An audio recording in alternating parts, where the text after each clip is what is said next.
আলাইকুম।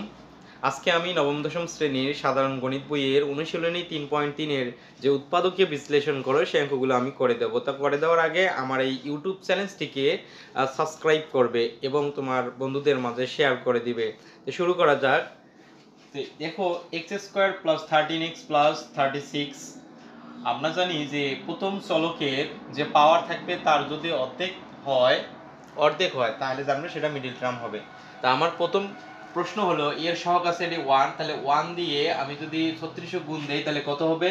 36 কে 36। কিন্তু এই 36 সংখ্যাটা এমন ভাবে ভাঙবো যাতে যোগ অথবা বিয়োগ করলে যেন মাঝেরটা মেলে।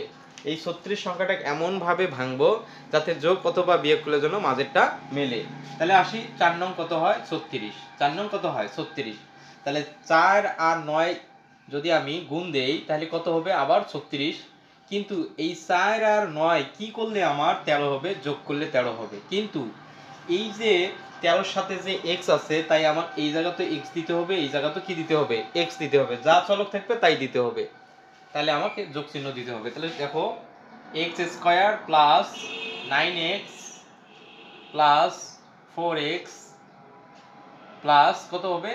36। দেখো আমরা 36 এমন ভাবে ভাঙলে আবার ওই দুইটা সংখ্যার জন্য গুণ দিলে যেন 36 হয়, এই দুইটা সংখ্যার জন্য যোগ অথবা বিয়োগ করলে যেন মাঝেরটা মেলে। তাহলে 9 আর 4 কত হয়? 13। এখন আমরা কমন নেব। এক্সটা যদি আমি কমন নেই, দুইটা x এর থেকে একটা x বাদ দিলে আর এখানে থাকতেছে আমার একটা x প্লাস x তো আমি কমন নিয়েছি, থাকতেছে আমার কত? 9 প্লাস আমি 4 কমন নেব আর থাকবে কি? জাত x প্লাসে প্লাসে প্লাস 4 দিয়ে 36 যদি আমি ভাগ দেই তাহলে কত হবে? 4 নং 36। 4 নং কত হবে? 36। তাহলে বিড়াল কত? 9। এখন দেখো দুইটা মিলি একটা আমরা কমন নেই, x + 9 আর হচ্ছে x + 4, x + 4। এটা হলো আমার কাঙ্ক্ষিত উত্তর।